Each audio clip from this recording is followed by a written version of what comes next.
Si le bleu, le blanc et le rouge bénéficient d'une appellation d'origine contrôlée, ce n'est pas le cas du marché du pétrole, du nucléaire et des armes. Eux semblent avoir des origines incontrôlables.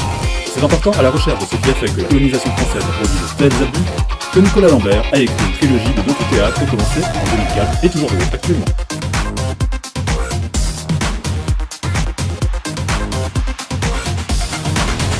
Alors Nicolas, bonjour. Bonjour. Donc tu es l'auteur en fait d'une trilogie Ouais. qui s'appelle donc La démocratie, Oui. alors intitulée La démocratie, hein, à privatif. Ouais, c'est ça. Et donc pourquoi en fait ce projet? Donc ça compte en fait Elf, la pompe Afrique, Avenir Radio, une fiction française, et le dernier donc qui est sorti cette année, Le maniement des larmes. Donc j'imagine que tu n'avais pas forcément ce projet au tout début. Ben en fait si. Ah Si, l'idée c'était de faire ça, mais sur un seul spectacle au départ. J'avais envie de prendre ces trois sujets-là comme base d'un spectacle qui aurait pour cadre des lieux institutionnels. Et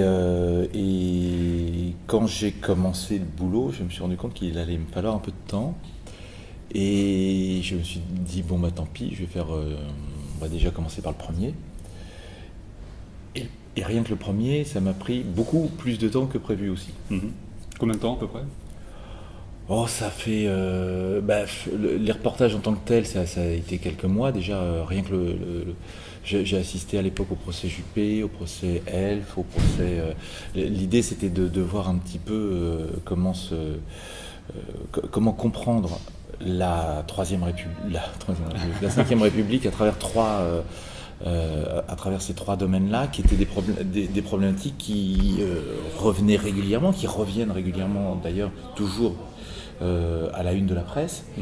Et en même temps, c'est des sujets sur lesquels moi, il me manquait des billes. En tant que techno moyen, je ne comprenais pas de quoi il retournait précisément. Et après, mon souci en tant que co-responsable d'une compagnie de théâtre, notre souci c'était de dire quels sont les sujets qu'on peut essayer d'amener sur une scène pour en faire quelque chose. À l'époque, ça faisait 10-15 ans qu'on existait en tant que compagnie de théâtre. On venait de faire un gros travail avec Sylvie Gravagna sur la mémoire de l'immigration en banlieue. Et le but de nos réflexions, nous amenait à dire faut prendre des sujets qui sont des sujets quotidiens, mais en même temps l'idée c'est quand tu fais un machin à prétention artistique, en tout cas où tu convies les gens à venir regarder quelque chose pendant quelques temps, et nous c'est quand même, on a de la chance, le théâtre c'est quand même un bel outil pour ça. Oui. On a un cadre pendant 2 heures, ou 1 ou 3, enfin peu importe, tu t'installes quelqu'un devant toi, tu lui coupes son téléphone, ok, on va traiter d'un sujet. Voilà. Du coup, l'idée c'est comment on en profite pour mettre des sujets qui, quand on sort de la salle de spectacle, on est un peu mieux s'équiper ou mieux armé pour ce spectacle-là. Mais c'est ça le but du théâtre, je crois, ou de tout machin prétention artistique, quoi. C'est tu passes un temps avec quelqu'un et puis après ça change un petit poil ton regard sur le monde. Voilà. Et là, l'idée de ces trois-là, c'était de prendre des sujets vraiment râler pas crête, quoi, pétrole, nucléaire, armement, des trucs dont on est approuvé au quotidien, quoi, et sur lesquels, alors moi je manquais de billes vraiment parce que je suis né à la fin des années 60 et juste après la décolonisation, ce qu'on a appelé la décolonisation, et du coup je n'ai jamais appris ce que c'était que la colonisation, scolairement, je veux dire. Ça a dû faire l'objet de peut-être 3 lignes en terminale, Ouais. point barre. J'étais après, c'est très compliqué de comprendre un monde sur lequel il y a un tel déni et une telle absence de parole. Et du coup, après, je commence à découvrir, parce que je vois bien pourquoi j'entends parler le racisme, il existe. Hein, et puis le racisme, en fait, c'est pas du racisme, c'est les Algériens, gna gna gna. Bon. Les un tel, gna gna gna. Bon. Puis il y a des tas de pays où on s'en fout, des tas de nationalités dont on s'en fout. Bon, alors donc c'est pas la race qui est un problème, c'est la nation. Alors mais pourquoi et il m'a fallu un temps fou, ado, pour comprendre que. Et puis je connaissais vaguement quelqu'un, un oncle dans la famille qui avait fait la guerre d'Algérie, personne n'en parlait. Enfin, et puis après, arrivé adulte, je commence à avoir des potes et des copines chez qui je vais, et puis dont les parents ont fait la guerre d'Algérie. Ah bon, mais c'était quoi on n'en parle pas. Ah bon, d'accord. Bon, ok, bon, c'est des. Mais et au fur et à mesure, ce qui est pas grave, il y a plein de trous noirs dans le développement d'un enfant, d'un ado, tout ça. Mais à un moment donné, quand ça prend une place comme ça, c'est un peu bizarre. Et puis après, je découvre ce qui s'est passé quand j'étais petit, ici, à Paris. Oui. Qu'à un moment donné, on avait un préfet de police qui réprimait les manifestations. Alors, on n'apprend rien là-dessus aujourd'hui, mais en balançant les manifestants dans la Seine par centaines, où j'apprends qu'il y a les gens étaient obligés de fuir comme des animaux, se réfugier dans les égouts, dans les catacombes, dans les machins, pour éviter la mort, qu'on a dû que les gens ont été raflés dans les années 60, à Paris, qu'il a fallu les stocker par quart entier au palais, juste au palais de la Porte de Versailles, juste pendant un concert de Ray Charles qui était à côté comment s'appelle au Palais des Sports, et qu'on les a merde, je n'y crois pas, en plus. Il y a un truc qui se refuse de croire. Et puis, voilà, à un moment donné, et puis après, il faut se renseigner, et se renseigner, c'est compliqué. Moi, à l'époque, c'est la documentation au lycée qui était un peu maigrichonne, et puis il n'y avait pas vraiment de bouquin à la maison. C'est d'abord du bouche à oreille, et puis après, je commence à me renseigner, et puis à étudier ces sujets-là. Et puis rapidement, je me dis, tiens, ce serait bien d'en faire un spectacle, de faire je faisais du théâtre. J'ai commencé à la fin du collège, au lycée. Puis mon truc à moi, c'était la radio. Et arrivé à étudiant, je commence à faire un peu les deux. Mais cette idée, l'idée de faire un spectacle sur les colonies, les colonisations, la décolonisation, ça m'a taraudé assez rapidement. Et puis après, on a fait plein de choses avec la compagnie. Et puis à un moment donné, après ce travail sur la mémoire de l'immigration, je me suis dit, faut essayer de comprendre, faut essayer d'aller à la racine de certaines choses. Pour voir si on peut, s'il y a un problème, si c'est les racines, essayons de les éradiquer, ou en tout cas, parlons-en. Restons pas dans l'ombre, restons pas dans un truc qui est incompréhensible. Et donc, en retournant justement à la source de ce problème, enfin de cette problématique, comment tu t'y es pris justement pour pouvoir te documenter par toi-même justement ? En fait, j'avais au moment où j'aborde cette trilogie-là, je commençais à en avoir un petit peu plus sous le pied. J'avais un peu potassé les sujets. Et par contre, la question qu'on s'est posée, qu'on se pose tout le temps quand on fait du théâtre, c'est en quoi ça s'incarne. C'est-à-dire, c'est quoi la chair là-dedans. Et je suis reparti sur une idée que j'avais de faire une fiction avec certains personnages. Et puis je m'étais dit, les personnages, je les trouvais justement dans les tribunaux. Ça me semblait intéressant parce que c'était une époque où le parti principal de gouvernement et son principal allié, le MEDEF, était en train de déclarer une guerre ouverte à tout ce qui était ce qu'on appelait les intermittents du spectacle. On nous expliquait, et on nous expliquait vraiment un peu comme l'ex-président Nicolas Sarkozy le faisait il y a quelques jours dans un de ses premiers débats pour la présidentielle de 2017. Là, il expliquait qu'une des premières choses qu'il ferait, c'était revoir le statut des intermittents qui plombe l'économie française. Donc c'est bien, c'est récurrent, c'est parfait.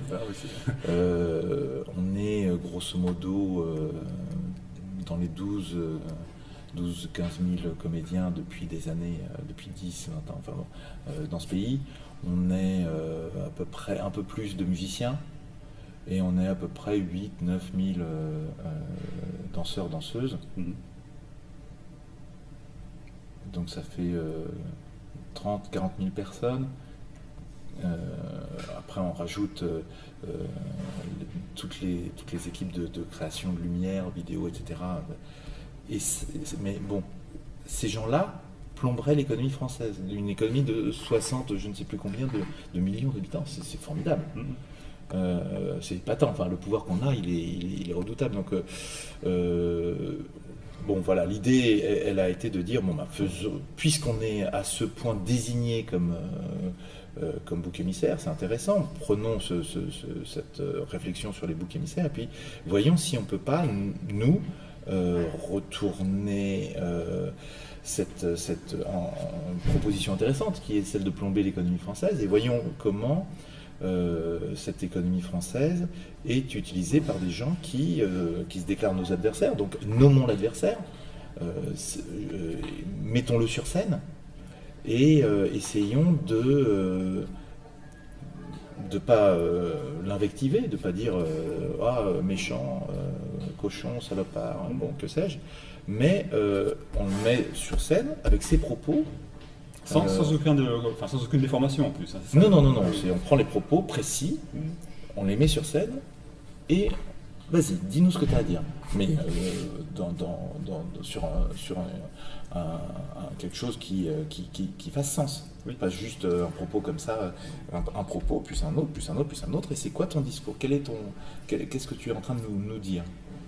Et moi, voilà, c'était ça le pari, c'était de dire, ça va nous raconter de l'histoire, ça va nous raconter notre histoire, et en même temps, c'est la peau de chacun. Et ce à quoi je ne m'attendais pas, c'est que pour rentrer, pour faire du spectacle après, il faut rentrer dans la peau de chacun. Donc moi, je suis l'auteur du truc. Alors d'abord le reporter, je vais 4 mois à griffonner ce qui se passe dans un procès, machin. À faire tous les débats publics possibles autour de tel centrale nucléaire, à faire des salons de l'armement, des machins, des trucs à l'ONU, à l'Assemblée. Je vais chercher l'information là où elle est. Bon. Après, je l'ai écrit. Après, je le mets en scène à peu près. Au fur et à mesure que je l'écris, d'ailleurs, je pense à peu près là. Mais après, je dois le jouer. Et on n'intéresse personne quand on fait une caricature de quelqu'un. Si c'est pour le charger, ça n'a aucun intérêt. Et là, je me rends compte que tous les personnages que je voulais mettre, avec qui j'avais quand même des choses, je me disais, allez, on va quand même essayer. Et il faut les défendre dans le jeu. Alors je reprends ce personnage de Nicolas Sarkozy, même Nicolas Sarkozy, il faut être quand il parle à un moment où en fond, il est en pleine rupture et qui confie à celle qui sera son ex, Cécilia Sarkozy, le soin d'aller tenter de négocier quelque chose avec le président Kadhafi en Libye. C'est un acte d'amour qu'il va falloir défendre en très peu de mots, en très peu de phrases et en quelques émotions. Bon ben voilà, et je dis ça pour tous les personnages, il y en a une vingtaine par spectacle. il faut les défendre chacun, il faut défendre leur point de vue chacun, si on veut les incarner, Oui. faut être honnête le plus possible. Pas facile, ça c'était. J'imagine. Mais bon, après, voilà, ça le fait. Mais c'est vrai que c'est compliqué. Défendre le point de vue d'Édouard Balladur, sur le dernier spectacle, ça a été un truc d'une grande violence pour moi. Oui. Mais pour le rendre sincère. Pour le rendre sincère. Ainsi que d'autres personnages, hein, mais voilà. Voilà. Et alors, donc, commençons par le premier spectacle. Donc, pour Elf, la pompe Afrique. Donc, c'est un spectacle qui dure qui tourne depuis longtemps, en fait. J'avais eu la chance de le voir il y a quelques années maintenant, comme je te l'avais dit, en fait, à la mairie du 11e. Ça, c'était Ah oui, c'est ça. Oui. Il y a peut-être Une 10 ans. dizaine d'années, oui, je pense. Ouais. Oui, c'était très beau. C'était parce que là, on était vraiment dans les heures de la République et c'est des bâtiments qui, grosso modo, ont des décorations communes. On pouvait se sentir dans un tribunal. C'était un bel endroit. Ouais. Et donc j'ai vu que tu avais joué ces spectacles, enfin, les 3 spectacles en fait avaient été joués dans divers lieux, c'est-à-dire qu'ils peuvent s'adapter en fait à n'importe quelle configuration en fait, aussi bien de la plus simple à la plus luxueuse en fait. Et donc le point commun de ces spectacles en fait, c'est que tu vas vraiment chercher à la source donc ces informations et que tu as une mise en scène très très sobre en fait. Voilà, la plus simple possible, la plus épurée. Et donc, ton premier spectacle, il y avait un personnage, le deuxième, 2 personnages, et le troisième, 3 personnages. Bien vu, c'est ça. Ça c'était le... Bon, voilà, ça fait partie des petits jeux d'écriture. Chaque spectacle, c'est grosso modo 3 parties qui font 12 000 mots chacune. Chaque pièce fait 12 000 mots. Il y a des contraintes de l'Oulipo, l'ouvroir de littérature potentielle créé par Queneau et Pérec, voilà, que moi je me suis mis dans mon petit cahier des charges. Après, j'en ai respecté pas mal. J'ai pas tout respecté. Mais oui, ça fait partie. Alors, le fait d'avoir une mise en scène ça c'est un des principes de la compagnie, hein, avec Sylvie Gravagnard, qui répète ça tout le temps et qui a bien raison. C'est une phrase de Victor Hugo. La forme, c'est le fond qui émerge. Et puis c'est tout. Voilà, on a du fond et on essaye on se met au service de ça. Il y a un truc qui s'impose et puis voilà, on ne cherche pas à montrer autre chose. Quant au fait de pouvoir jouer partout, c'est aussi un des principes de la compagnie depuis sa création. Il s'agit vraiment c'est formidable, l'outil du théâtre qui est en train d'être extrêmement abîmé en France, volontairement, politiquement. Cet outil-là, il est formidable. Alors après, il a des tas de défauts. Il a été aussi très dévié de l'intérieur par des gens qui s'en sont servis pour leur pouvoir personnel et qui l'ont beaucoup dégradé et qui permettent de justifier aujourd'hui le politique qui dit bon bah vous voyez ça marche pas donc on supprime. Ça c'est formidable. La sécu, vous voyez ça marche pas bien, là il y a un problème alors on supprime. Tout ce qui est bien, il y a des défauts alors on supprime. Comme ça. Bon, voilà, le service on supprime la phrase quand on ne veut la... pas avoir de faute d'orthographe, c'est ça. Oui, c'est ça, voilà. Ouais. Et les gens aussi. Oui. Le principe quand même de la compagnie, c'est bien sûr de pouvoir aller dans ces lieux formidables qui sont les théâtres et le service public du théâtre en France. Maintenant, le problème est que dans ces lieux, on y trouve surtout les gens qui savent y aller. Ouais. Et faut pas s'en contenter, je crois. Voilà, il nous semble que c'est pas le... Voilà, s'il y a un village de 1000 habitants, on va pas juste aller jouer pour les 10 personnes qui connaissent le chemin du théâtre. Il s'agit d'aller jouer partout, le plus possible. D'où ce désir qu'on a d'être capable de jouer n'importe où. Alors là, moi, une des contraintes de ces 3 spectacles-là, c'était de les faire tenir dans une valise. J'ai raté, il en faut 2, mais ça va, on tient dans 2 valises. Les 3 spectacles, en tout, tiennent dans 2 valises. En même temps, vu que le troisième, tu es à 3 personnes, tu peux porter les valises. Ouais, mais ils veulent toujours ramener des trucs de tournée, tu sais comme ils sont. Ah, il y a un saucisson. Ouais. Donc, ils ont toujours les mains pleines. Alors que moi, je non, ramène que de l'eau Incorruptible. gazeuse. Oui, le principe de ça, c'est vraiment de pouvoir jouer n'importe où, dans un bar, dans une salle des fêtes, dans un chapiteau, en plein air, sur la place du village. Voilà, les trois doivent pouvoir se jouer comme ça, et on a joué les trois comme ça. Et on joue, et on défend ce principe-là de pouvoir rencontrer par ce biais-là des publics qui ne viendraient pas forcément d'habitude. Et aussi le fait de mettre à disposition les spectacles par des gens qui ne sont pas des théâtres. Ça peut être telle association, je sais pas, ou telle ferme bio, machin, ici, ou tel festival rock là-bas, ou tel... Enfin voilà, il me semble que ce sont des sujets qui sont pas spécifiques à telle ou telle partie de la population. Le pétrole, le nucléaire et l'armement, on y contribue tous. Malheureusement. Malheureusement ou heureusement, enfin voilà, de fait, le pétrole est dans notre vie partout. Le nucléaire est aussi dans notre pays, dans notre vie partout, et l'armement également. Prenons ces sujets qui nous concernent tous, le boulanger comme le pompiste, comme voilà, tout le monde, et causons-en ensemble. Voilà.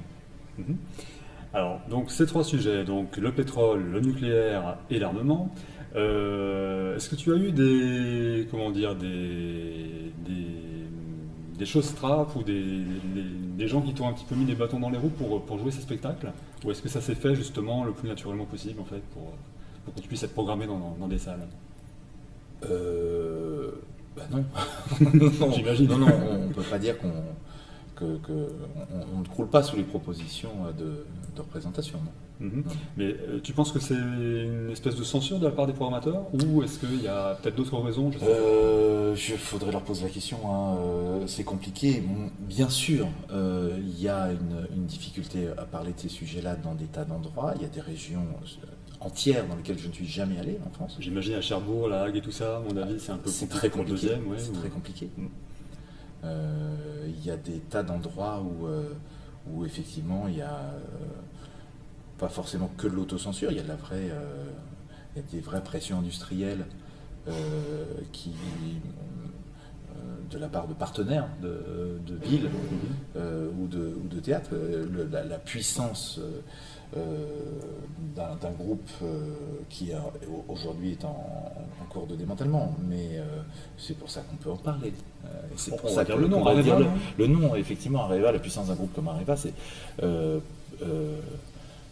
suffit de voir la puissance l'impact qu'a une boîte comme ça autour d'elle pour voir qu'il y a une grande méfiance de la part de ceux qui profitent un petit peu de la manne que ça peut représenter sur tel ou tel territoire. Cela dit, on a des tas d'associations qui nous permettent d'aller quand même sur ces rives-là. Après, il y a une autre difficulté qui est les budgets de plus en plus... pourtant, Dieu sait si nos spectacles sont pas chers, mais il n'y a pas beaucoup de sous dans les théâtres. Et du coup, il y a en ce moment quelque chose qui se passe et qu'on ne voit pas bien, parce que c'est comme les abeilles, ça se voit pas forcément. Mais quand même, à la fin, quand il n'y en a plus, ça commence à faire mal. Les théâtres sont en train de fermer, en France, par brouette. Il en tombe régulièrement. Et ceux qui ne tombent pas voient leur programmation de plus en plus réduite parce que de moins en moins d'argent. C'est-à-dire que là où un théâtre commençait en septembre pour finir en juin, il va commencer fin octobre avec peut-être une date entre les deux pour finir début mai. Bon, et dans ce laps de temps, pourquoi s'enquiquiner à prendre quelque chose, quelque chose qui est un poil encombrant, voilà. Bon, c'est comme ça, c'est de bonne guerre. Oui. Alors, justement, la guerre, parlons-en. Le Maniement des larmes, c'est le dernier spectacle en date que tu as écrit, donc, je crois, cette année, ou en tout cas pas écrit, mais... Écrit, alors, c'est pareil, c'est comme j'ai commencé, en fait, Oui, je les ai tous commencés ensemble, donc bon. Mais le point final, c'est 2015, ouais. 2015, le point final de l'écriture, c'est 2015. Et alors, donc... C'est mi-2015, je crois. Mi-2015, oui. Alors, ça commence avec l'affaire donc, où Zia Takedine donc, fait des révélations un peu partout dans la presse par rapport à l'affaire Karachi. Comment tu t'es imprégné justement de cette affaire, on va dire? C'est des prétextes, hein. C'est trouver, une fois que je connais un petit peu les dossiers, le fond du dossier, comment trouver les petites choses, les petites anecdotes, les petites histoires qui vont me permettre de raconter la grande histoire. Et comment trouver quelque chose de suffisamment spectaculaire pour l'incarner. Spectaculaire au sens ras des pâquerettes, hein. C'est juste quelqu'un qui est pris dans sa vie et surtout qui est pris dans une vie qui pour moi, ce qui me semble important, c'est de voir que c'est des gens, parce que on va parler de corruption, on va parler de richesse, on va parler de spoliation, que ce soit pour le pétrole, le nucléaire, l'armement, on tourne autour toujours de nos anciennes colonies, on tourne autour de tas d'économies qui sont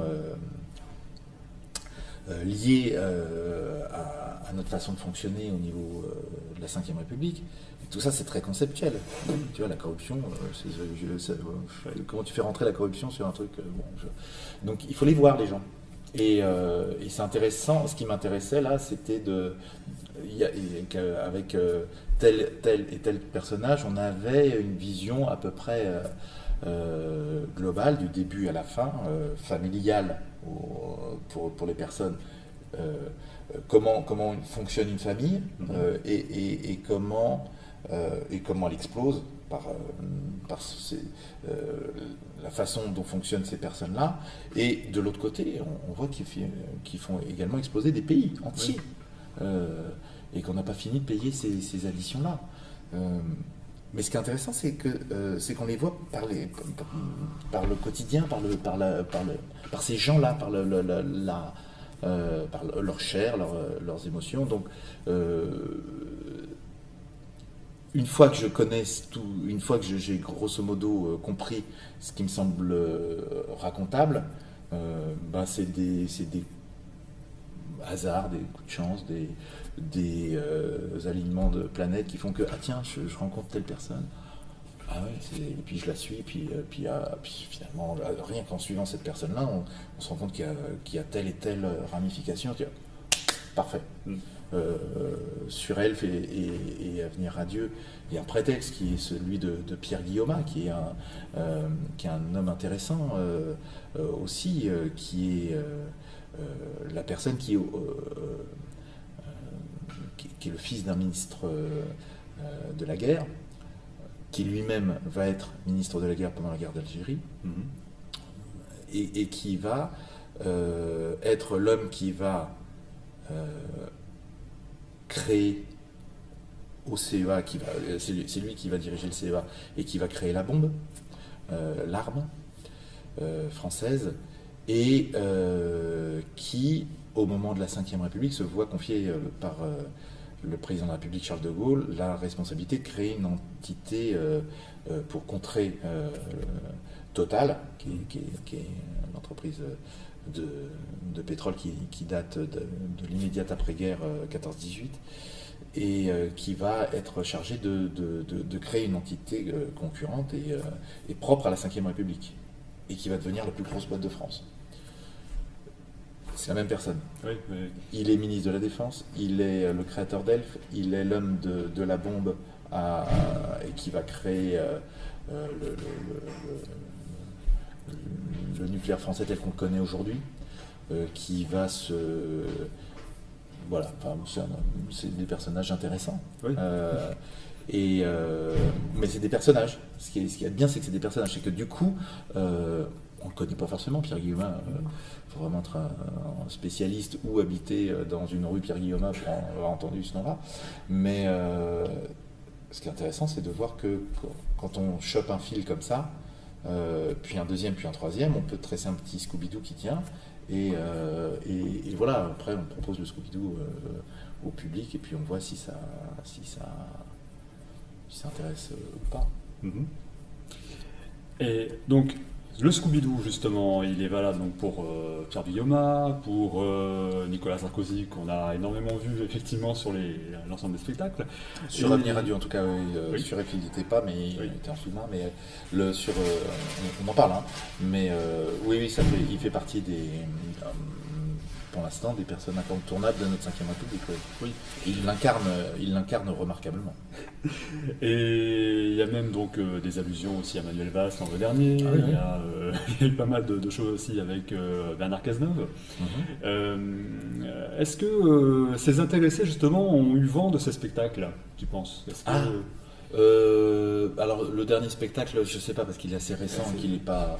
Les précédents, oui, tous les personnages à peu près une très grosse partie des personnages que j'interprète, puisque c'est moi qui joue chaque fois, sont venus, ouais. Ah, ils sont venus. Ouais. Ouais, ils aiment bien, ouais.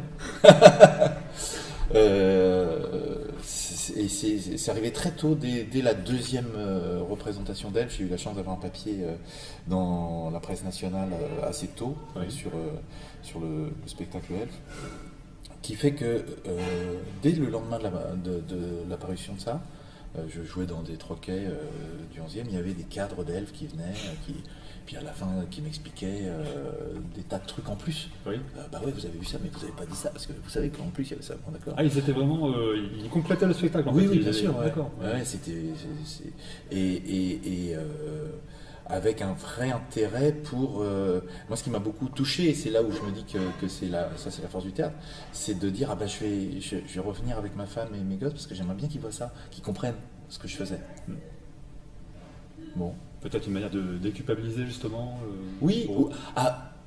Oui, parce que moi, dans ces spectacles-là, je montre aussi des gens qui sont amenés à faire un certain nombre de choses dans ce cadre de cette 5e République qui me semble avoir des trous, pour le coup aussi des trous noirs sur la démocratie, vraiment. Il y a des endroits où la démocratie n'est pas encore allée. Et et je ne sais plus quel était le point de départ de la phrase, ça y est. Ben oui, puisque je joue tard le soir et il y a une petite fille qui me réveille tôt le matin pour aller à l'école. Et donc c'est le cadre d'Elf en fait qui venait te voir après donc les représentations dans les troquets et tout ça, donc ils te faisaient leur confidence eux-mêmes en fait pour bien sûr. te dire justement eux ce qu'ils voyaient en fait dans leur. Oui.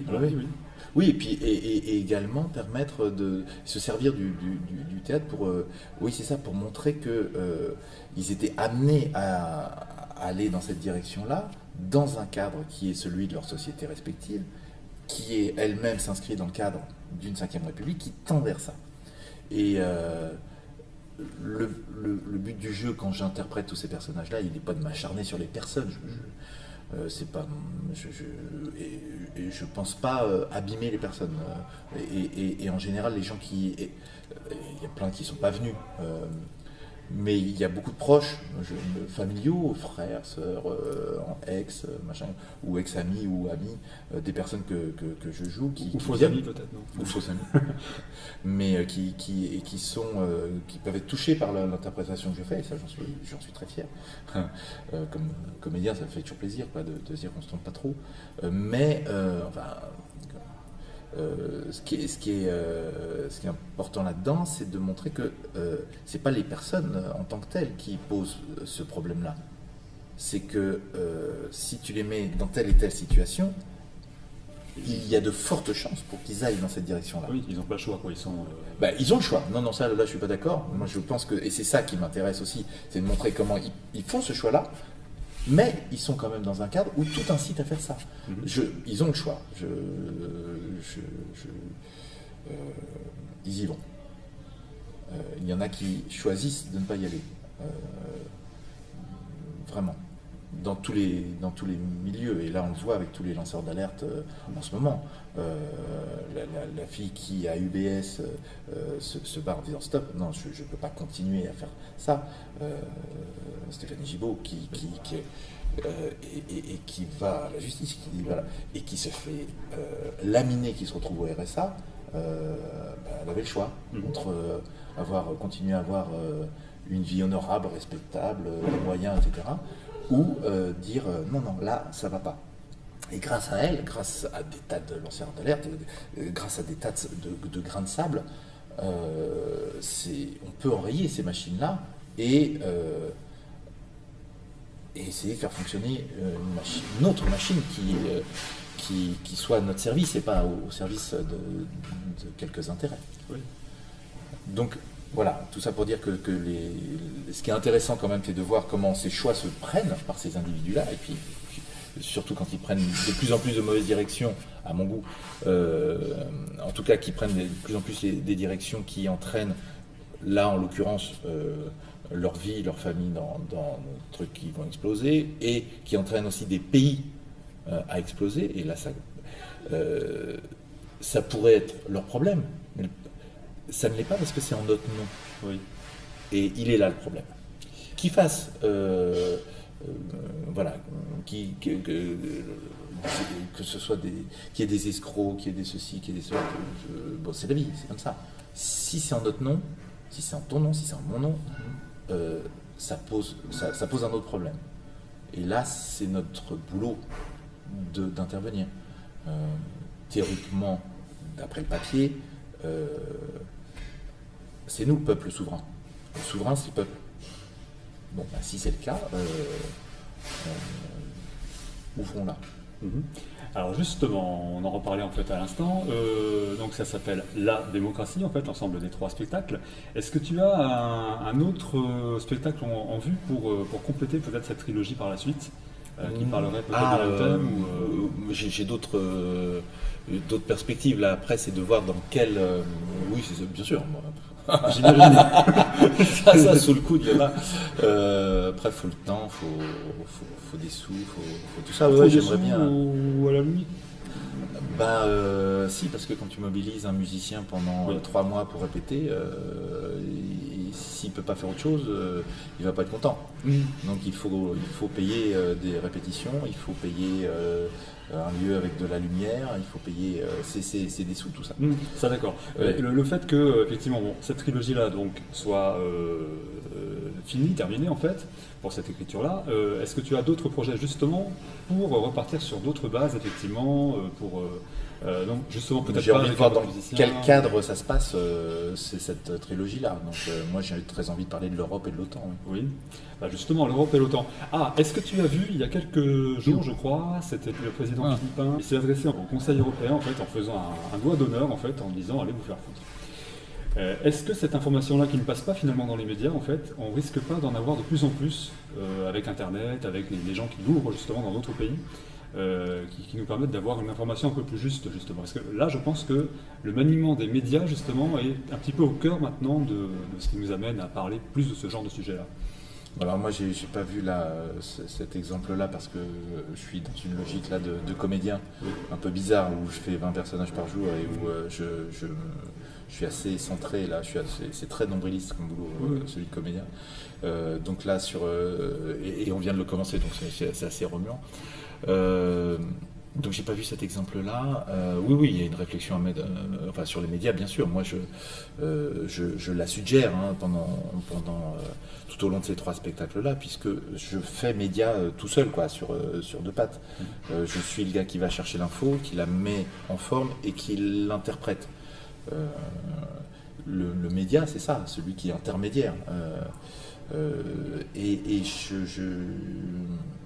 trouve que moi, mon boulot, on peut le définir comme être les gens qui vont sur scène, c'est des interprètes. Et j'aime bien cette notion d'interprète. je crois qu'effectivement, on a ce travail-là d'interpréter au sens de, voilà, je te présente machin, il est chinois, je te présente machin, il est franc-comtois, et puis moi je parle les deux, et puis je vais vous mettre en relation tous les deux. Et je pense que nous, notre boulot, c'est ça, c'est ce travail qui peut être celui du média. Il se trouve que, historiquement, on est un peu avant Internet quand même. Oui. La scène, elle permet de piger ça du temps où il n'y avait pas Internet, mais aussi du temps où il n'y avait pas l'imprimerie, et du temps où... moi, je m'inscris aussi dans un truc de farce moyenâgeuse, de comédie dell'arte, où on a grosso modo une histoire à raconter, on s'installe dans le patelin, on essaye de piger comment fonctionne le patelin, il y a un problème avec machin, le maréchal Ferrand, tiens, ah oui, il y a le tripier là qui... Oh là, et puis il y a un problème là. Et l'autre, il a tué sa femme. Bon, ok, on essaye et on raconte une histoire à partir de ces éléments-là, mais on raconte l'histoire qu'on a racontée.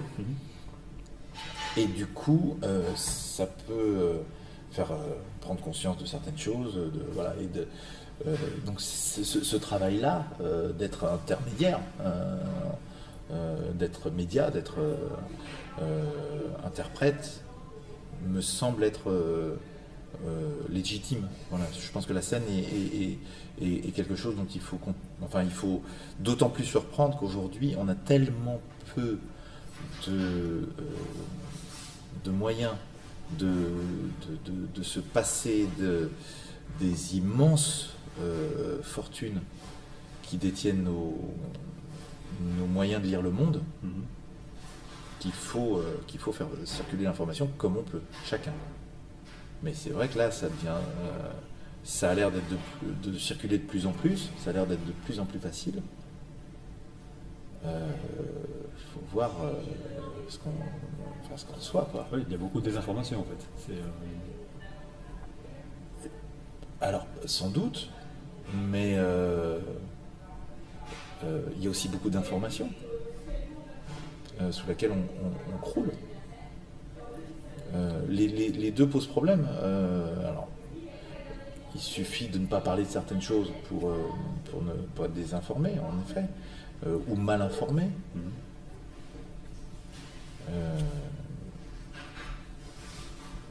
Il faut réussir à trouver à les butiner sur les bonnes fleurs, quoi, à trouver les bons endroits. C'est vrai que la France est un pays très compliqué pour ça aujourd'hui. On avait un outil formidable qui avait été défini par le Conseil national de la résistance juste au sortir de la Deuxième Guerre mondiale, qui interdisait aux puissances de l'argent de détenir les outils d'information. Comme on le sait, de l'aveu même des responsables du MEDEF, le MEDEF avait pour but de démanteler tous les acquis créés par le Conseil national de la résistance. Ce qui est assez logique quand on voit les origines des personnes qui sont au MEDEF. Il y a une vraie continuité entre ce grand patronat-là d'aujourd'hui et le patronat d'avant le Conseil national de la résistance. Et pour l'instant, ils ont gagné les dernières batailles. Pour l'instant, ils n'ont pas fini. Voilà,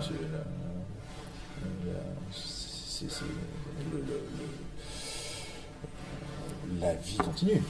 Et on a encore beaucoup de chemin à parcourir, mais actuellement, ils ont gagné cette bataille-là.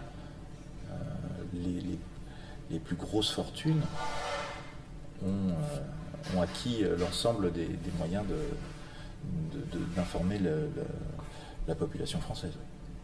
Et alors justement, le fait que la population puisse se désintéresser de ces médias-là, est-ce que c'est pas justement un début de prise de conscience qui va permettre de mettre leur vie sur d'autres choses, peut-être en faisant un peu plus, en mettant un peu plus leur pression sur Internet ou en mettant des choses un petit peu plus... Tout est à faire. Moi, je pense que Internet, c'est un très bon outil. La pile de tract chez le boulanger, c'est un très bon outil. Chacun, le garagiste, il a aussi de très bons outils pour le gars qui tient son stand au marché aussi, l'infirmière. On a chacun la fille qui ne travaille pas. On a les parents à l'école, on a tous les moyens de reprendre, de prendre en main cette information. Enfin, cette information, ce moyen d'échanger. Voilà, il tient qu'à nous. Mais c'est vrai qu'il faut réussir à se débrancher, à se désabrutir de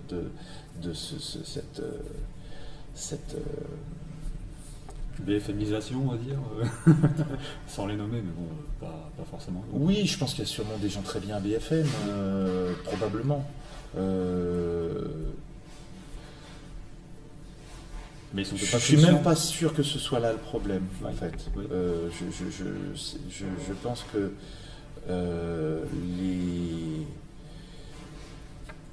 les robinets à soupe, là, j'ai eu un petit souci là sur mon poste de radio là que j'ai dû débrancher, rebrancher. J'ai perdu les radios moi mon média c'est la radio, hein. Oui, Mon oui. truc c'est la radio. J'ai perdu la mémoire des radios présélectionnées, donc j'ai dû refaire toute la bande FM pour retrouver et renuméroter 1, 2, 3. Ouais. J'ai été épouvanté. J'ai essayé, j'ai passé, du coup, en ce moment, donc j'ai un peu de temps le matin, je m'enferme un petit peu pour être en forme pour jouer le soir. Oui. Donc j'ai consacré quelques heures à ça. Et donc tu as dû réécouter toutes les radios. En J'ai fait. essayé d'écouter. Ouais. C'est terrifiant. C'est terrifiant. C'est ces robinets à pub. Qui déverse, peu importe les goûts musicaux, il n'est pas là le problème. Il est sur la façon de traiter le son, de quelque chose d'extrêmement invasif, envahissant, et là-dedans de glisser en permanence des messages pour que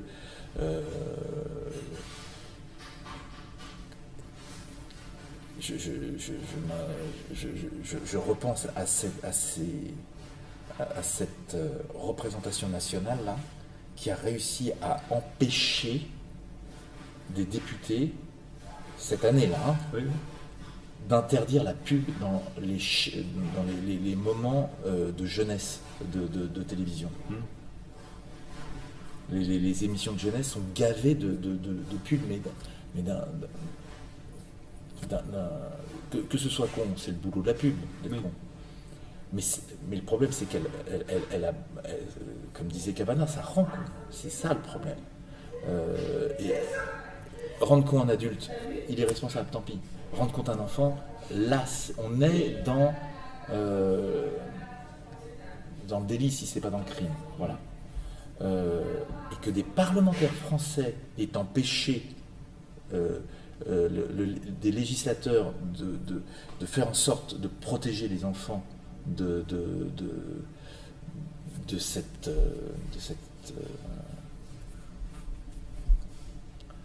saloperie de pub. C'est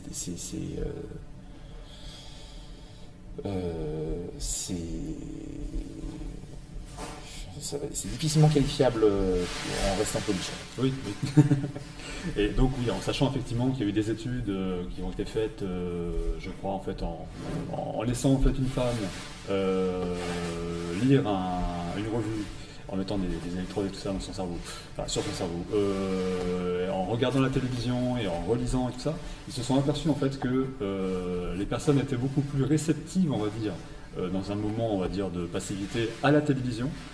Que sur des choses en fait où elles étaient concentrées à lire par exemple. Ah oui, et donc du coup on peut recevoir n'importe quel message, même à moitié endormi en fait, de la télévision, et c'est quand même assez irresponsable effectivement de mettre ça en fait en face d'enfants qui eux en fait n'ont même pas cette capacité là à juger par eux-mêmes justement si un message est publicitaire ou si c'est une fiction, ou si c'est quelque chose qui est fait pour le divertir. Bah, si je suis au bistrot, comme là, on a de la chance, il n'y a pas d'écran, quelle chance.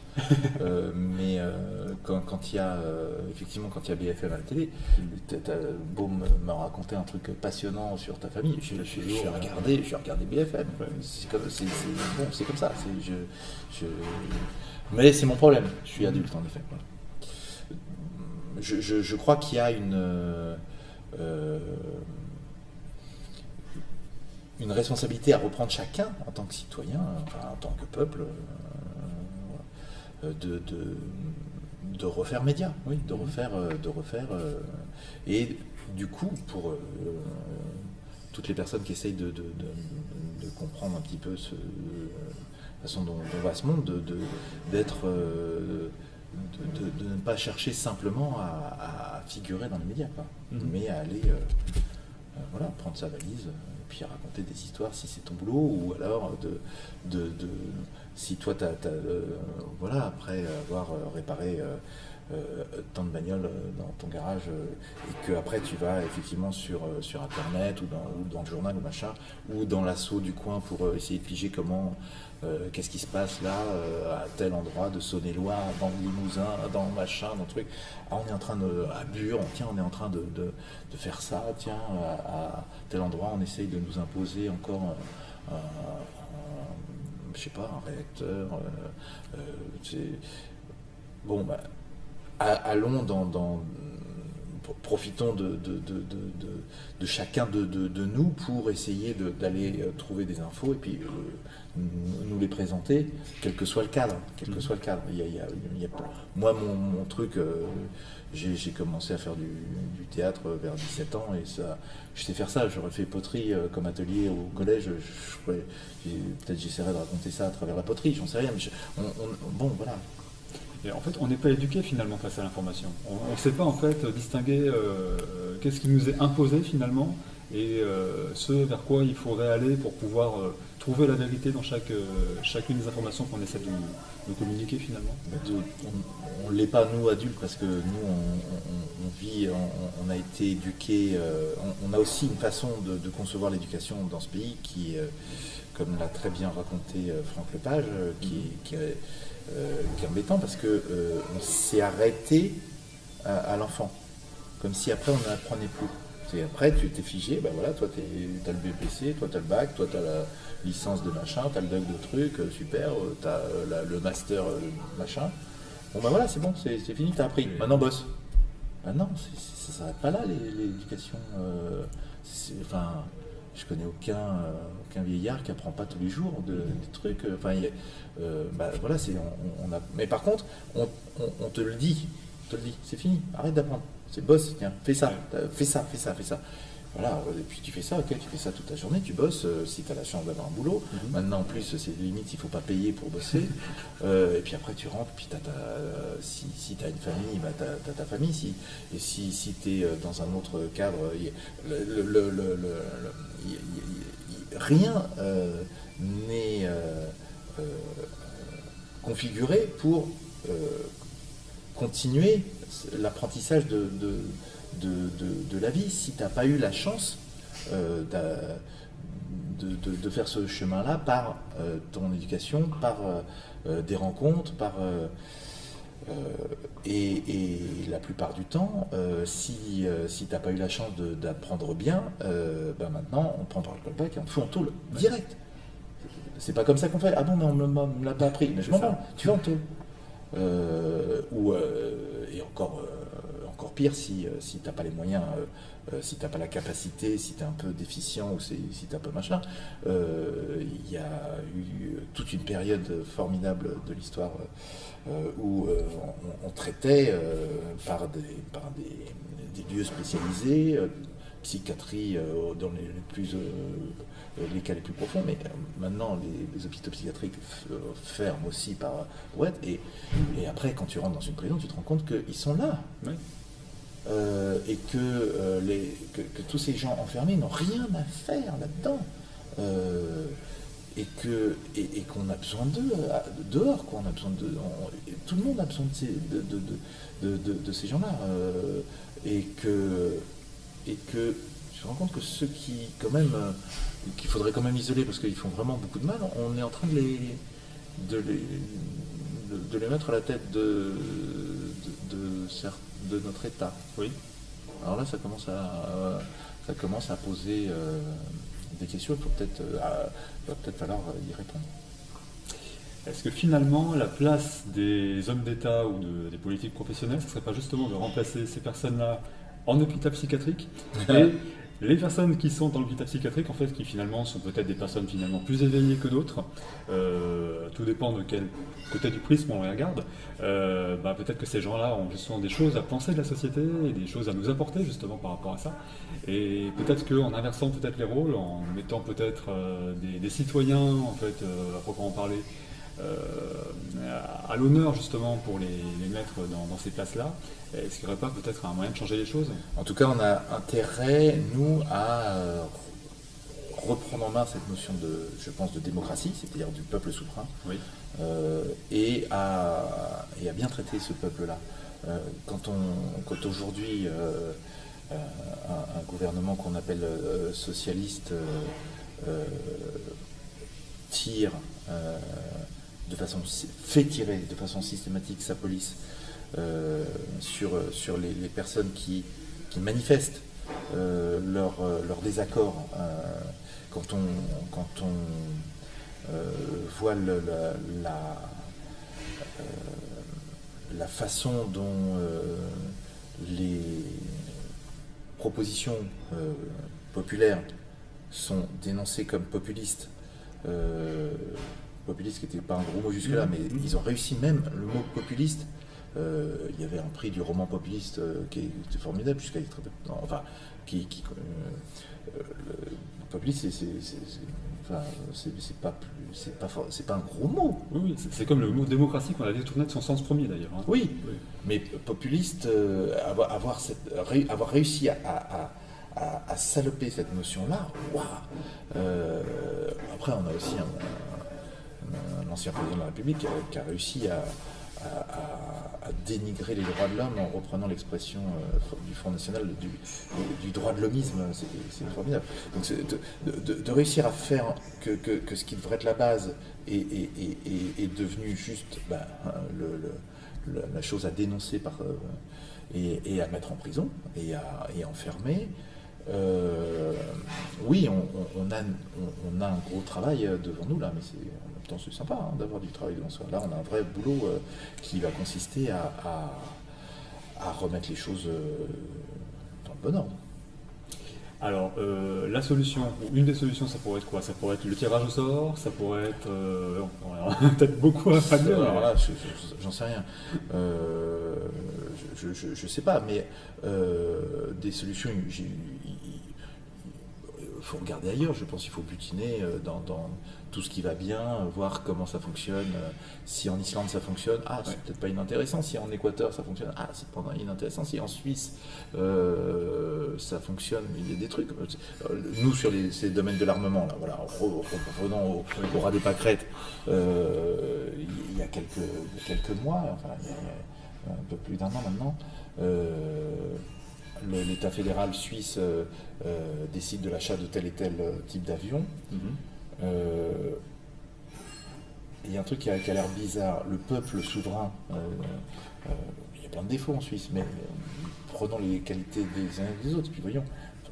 Je prends la Suisse comme exemple, mais parce que il est frontalier, enfin, c'est pas loin et il cause français, donc je comprends ce qu'il raconte. J'ai plus de difficultés avec d'autres pays, mais bon, là il est c'est à quelques bornes, c'est à 1h30 là de là où je suis. Le peuple souverain s'est emparé, puisqu'il s'appelle comme ça là-bas, s'est emparé de la question.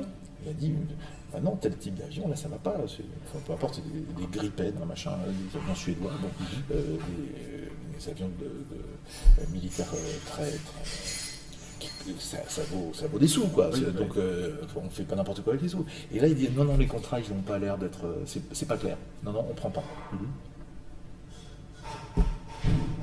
En France, il n'est même pas imaginable que des parlementaires aient ce pouvoir-là.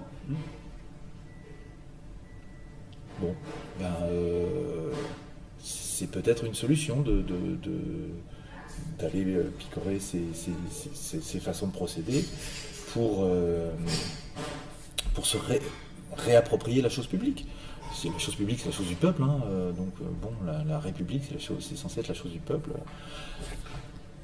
Voilà, on l'a bien vu là. Il y a beaucoup de gens. Bien sûr, c'est tellement facile de dénigrer comme on fait toute la classe politique, tous ces gens qui sont réunis sur des places publiques à l'issue de l'hiver dernier pour se remettre debout et se dire bon causons-en ensemble, et ça a généré tellement de paroles, de réflexions, d'intelligence, ça ne demande que ça. Normalement, la première chose que doit faire la chose publique, c'est vous avez envie de causer de ça, on a des salles, on a des lieux, on a des machins, allons-y. Première chose qu'a fait la maire de Paris, c'est de dire que c'était scandaleux de privatiser la place publique. Quand le peuple est sur la place publique, c'est la privatisation.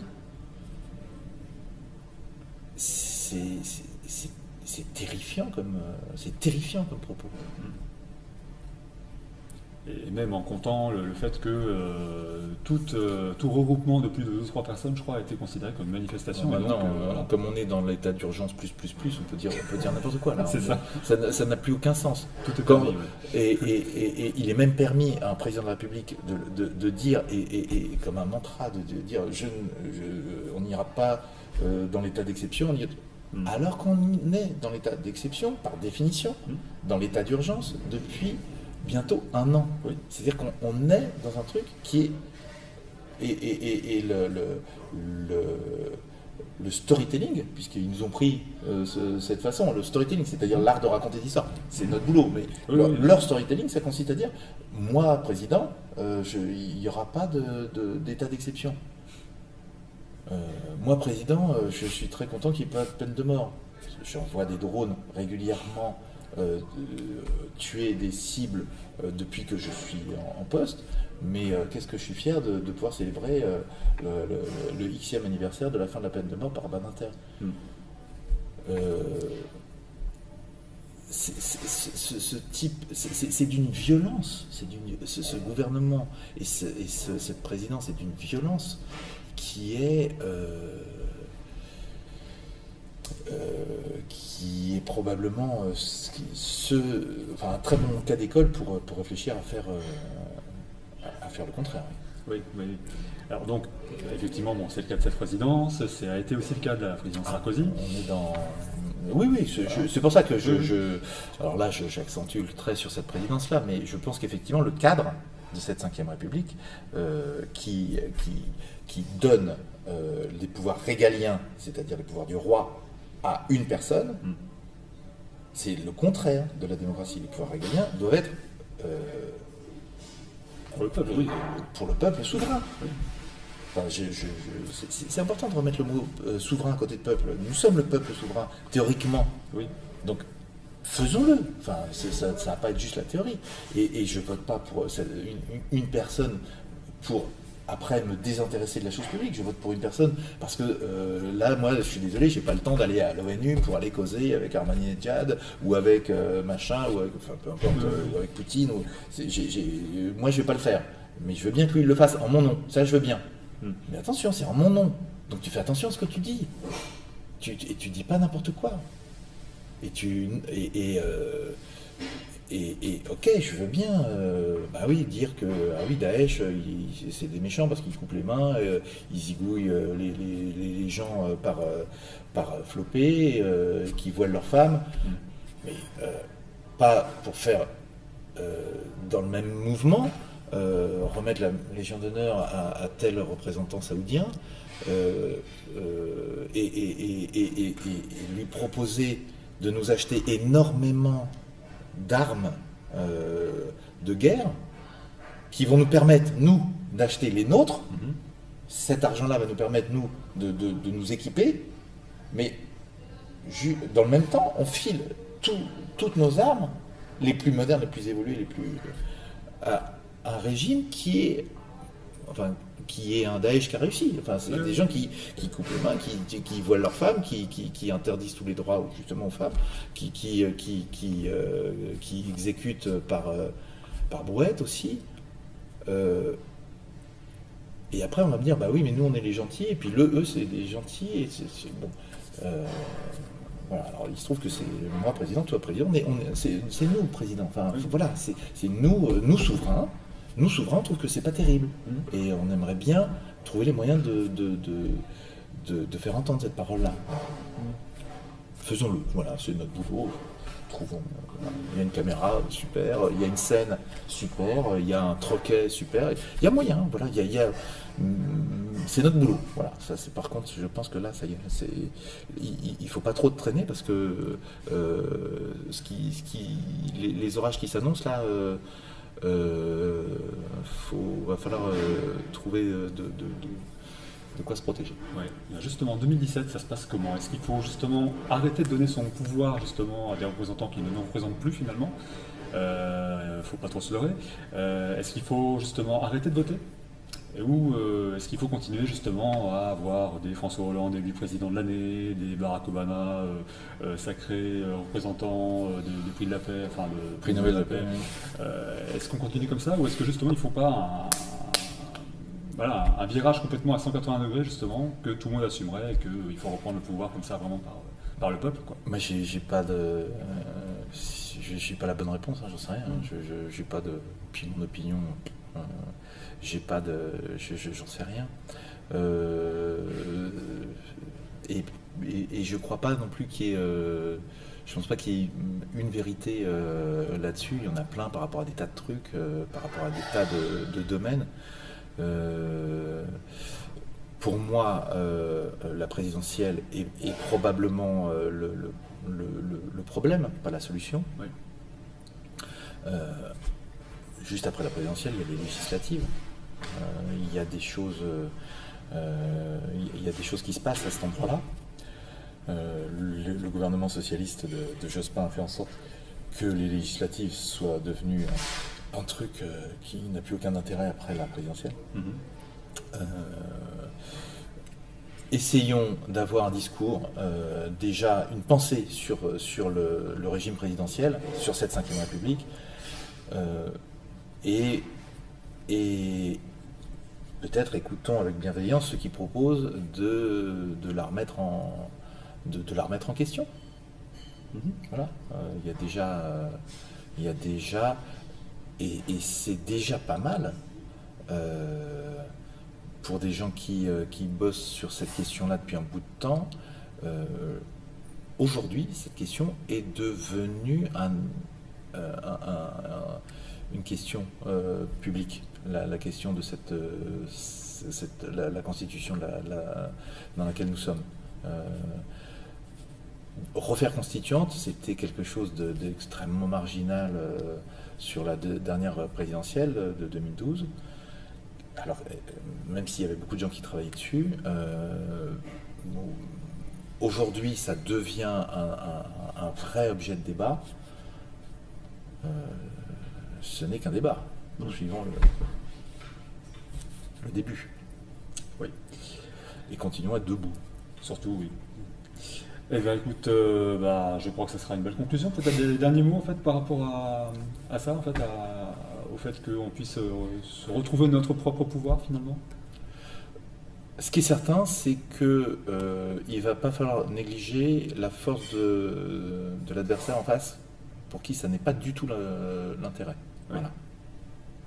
D'accord. J'ai assisté beaucoup, moi, beaucoup, ça fait pas mal d'années que je suis sur les sujets sur lesquels je suis.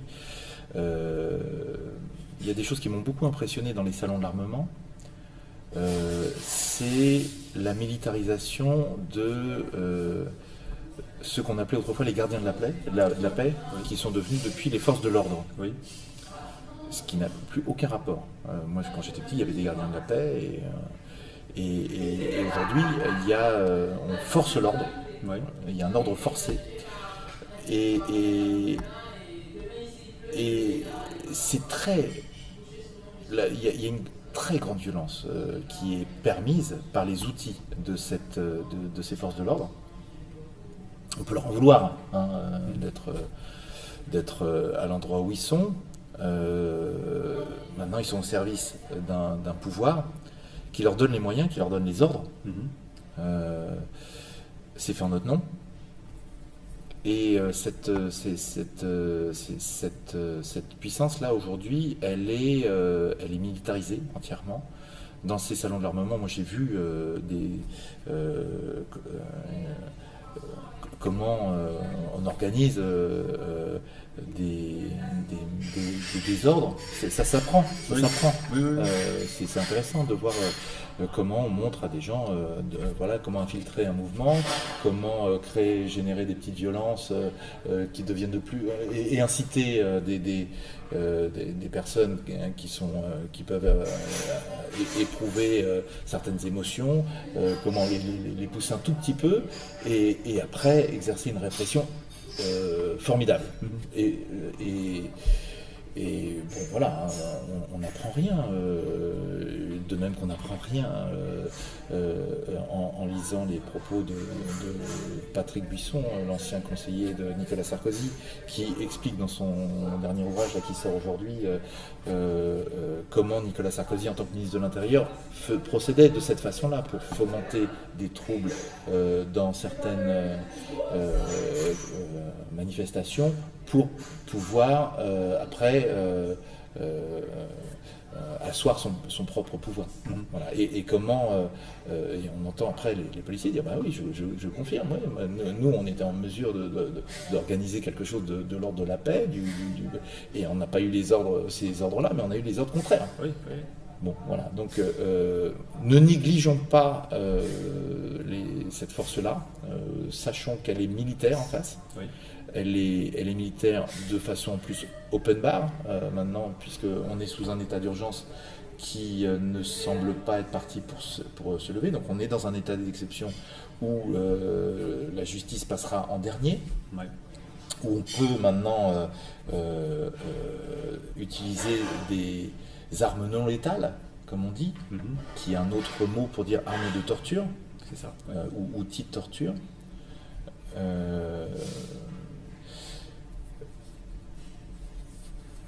Voilà, c'est dans ce cadre-là qu'on est aujourd'hui. Prenons-en conscience et agissons dans ce cadre-là. Ok. Écoute, merci beaucoup. Je pense qu'on va certainement se revoir d'ici les présidentielles. Ça serait très intéressant qu'on puisse avoir une autre discussion par rapport à l'évolution de la situation en tout cas. Merci beaucoup en tout cas. Merci.